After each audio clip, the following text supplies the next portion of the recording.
ನಿರಾಕಾರಳು ನಿರ್ಗುಣಳು ಇಚ್ಛಾಶಕ್ತಿ ಸಂಯುಕ್ತರಾದಂತ ನನ್ನನ್ನು ನೀವೆಲ್ಲವರು ಒಂದಾಗಿ ಒಂದೇ ಮನಸ್ಸಿನಿಂದ ಧ್ಯಾನಿಸಿ ಪ್ರಸನ್ನೀಕರಿಸಿಕೊಂಡಿದ್ದೀರಿ.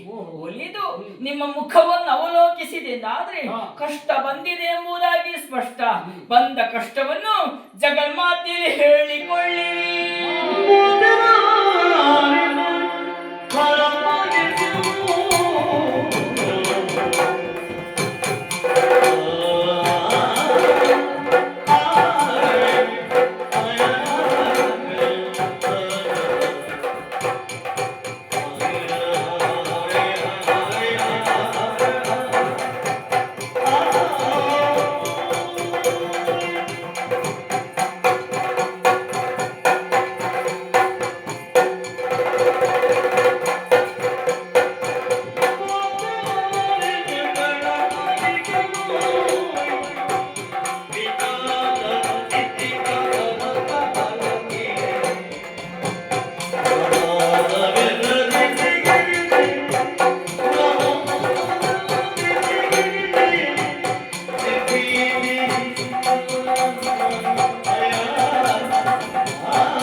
ಏನಾಯಿತು? ಖಳ ಮಹಿಷ ಮಾಲಿನ್ಯ ಸುಕುಮಾರನಾದಂತ ಮಹಿಷ ಎಂಬಂತ ದಾನವ ವಿಧಿ ತಂದ ಅವರ ಬಲದಿಂದ ಮದೋನ್ಮತ್ತನಾಗಿ ದೇವಲೋಕವನ್ನೇರಿ ದೇವತೆಗಳನ್ನೆಲ್ಲ ಗಾರುಗಿಡಿಸಿದ್ದಾನಮ್ಮ. ಸರಿ. ಶಿವಪೀಠ ವಶಪಡಿಸಿಕೊಂಡಿದ್ದಾನೆ. ನಿಜ. 14 ಲೋಕಗಳನ್ನು ತನ್ನ ಅಂಕೆಯಲ್ಲೇ ಇರಿಸಿದ್ದಾನೆ.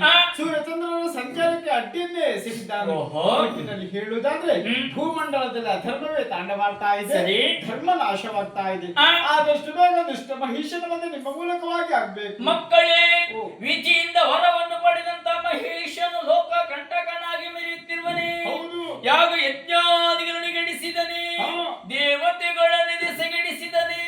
ಬಿಡಿರಿ ಭೀತಿಯ ಇನ್ನು ಕೆಲವು ದಿನಗಳಲ್ಲಿ ದುರ್ನೊಳ ಮಹೇಶನನ್ನು ವಧಿಸಿ ನಿಮಗೆಲ್ಲರಿಗೂ ಕ್ಷೇಮವನ್ನು ಒದಗಿಸಿಕೊಡುತ್ತೇನೆ. ಧೈರ್ಯ ತಾಳಿ.